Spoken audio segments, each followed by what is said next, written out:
Well. Appliances in, minus the dishwasher. That's going to be coming soon. I told him it's not really a rush, so I said, whenever you can. So that's still got the separator down there to keep the cabinets online. We got the sink in. They same people I had do the cabinets are going to come back and do some measurements for the sink because they're going to cut the quartz for the sink and then cut a center hole for this faucet. So this was about $250 for the sink on Amazon. It looks like a really nice quality. It's stainless, but it's got the coating on it to make it quiet, so it's not real loud stainless. And then same, this is all brass faucet in a brushed nickel finish. I kind of like it because it's got the flex hose. That way it doesn't have to retract and everything. You just can move it around. So I'm just kind of setting that there. Then I'm going to have them do 3 holes on the right side of the quartz for probably eventually reverse osmosis water, instant hot water, and either the soap dispenser or the button for the garbage disposal. So it's still got some stuff to do with that. The brand on that sink, I actually forgot what the heck the brand was. And I think I threw the box out already. It might be on here. Oh, Topcraft. So definitely a cool sink. Very nice. And then this one, I forgot what that faucet was too.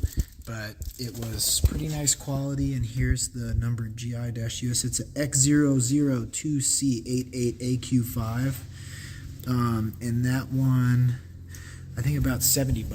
It's a pretty good deal. It's not a, real high brand name, but it had real good reviews. Additionally, they got the subtops. The stove I've got slid back in, but what I really need to do is I need to change it over to the 4-wire 30 amp because it came with the 3-wire 30 amp. So I just slid it back to, make sure everything was going to work well and stuff. And also, when they were moving it, one of the feet got bent. So you see how it's loose. So I gotta kind of bring it back out here and prop it up so I can bend one of the feet back and then do a leveling. Being that this is all, I'm sure, very level. I just basically I'm gonna have the same number of threads showing on each of the feet and slide it back, and I bet it'll be good. The microwave was a little bit of a pain, and that's mainly because it had to be hung up here. So the screws it comes with are this length, and just the way that this sits, there's kind of like a recessed area, and then this little trim piece came a little bit low, so it held the microwave a little bit lower, so I blocked it up with 1 1/4 inch of wood. By then the screw was too short, so I kind of drilled in, countersunk the screws a little bit, and it's working sweet. But I also had to hang the bracket in the back, make sure that was all level. You can see my little yellow marks. And so just took a little bit of time. I actually made a template just to make sure I got it right. I didn't really want to have any screw ups. So that's in. The only thing is, this was a brand new open box return, so got a good deal on it. But after I hung it, I noticed it's missing the grease filter, so I'll either get one or I'll see if they'll send it. So that one's looking really good though. And then obviously the wire comes up through and plugs in there. So then what I'm doing right now, I'm just getting this fridge back in place. I have it plugged in, but I need to trim this out a little, put a little molding or something around that water connection, and then make that connection to this white hose here for the ice maker, which is no big deal. I got this, I got a couple different options here, so that'll just take a little bit of time to miter the square for that little cutout box. So once I get that, and I got the Edison bulbs here in, once I get that, it's going to take a little time because I'm going to have to wait on the dishwasher, and then by then hopefully I'll get the sink mounted down in and I can start working on some of the plumbing for that. So there's still really a lot to be done here, but at least that's a quick update right now.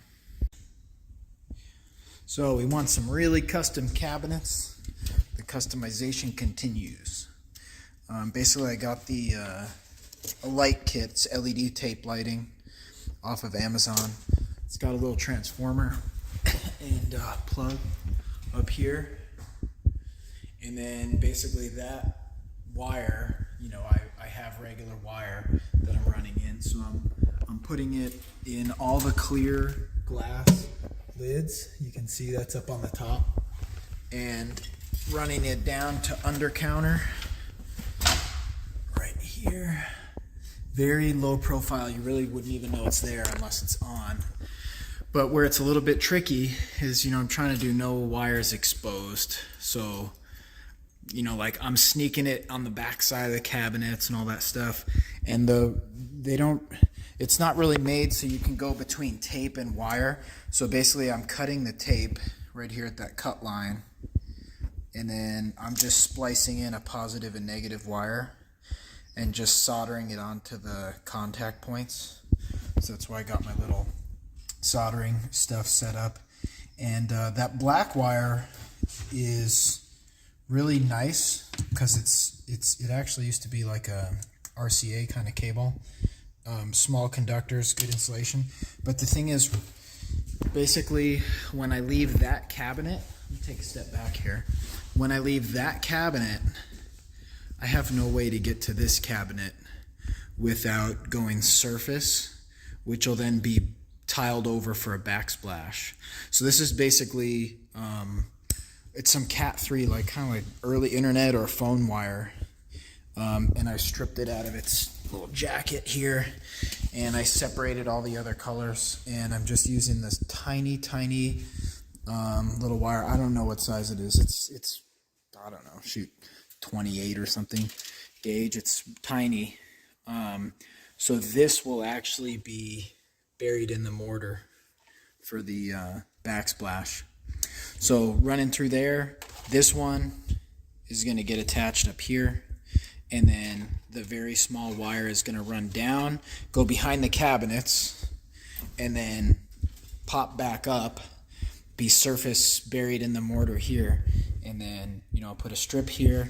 The only bummer is I have no way to get behind this cabinet right here. It's flush to the wall. There's no gaps. There's no separation. Like these two cabinets, there's a tiny separation, so I actually, it was these two. I fished a wire through there. So this one will be the only one I have to do a little tiny wire inside the cabinet. But overall, it's going to be clean. So yeah, that's the kit. Just wanted to show a little progress update. I'm going to finish up in the next hour or so.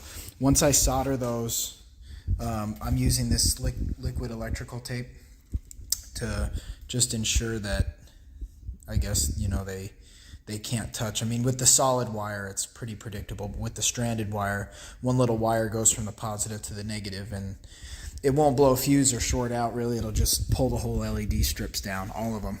So after it's liquid electrical tape, that's what it looks like. So no chance of contact. So we'll update on that.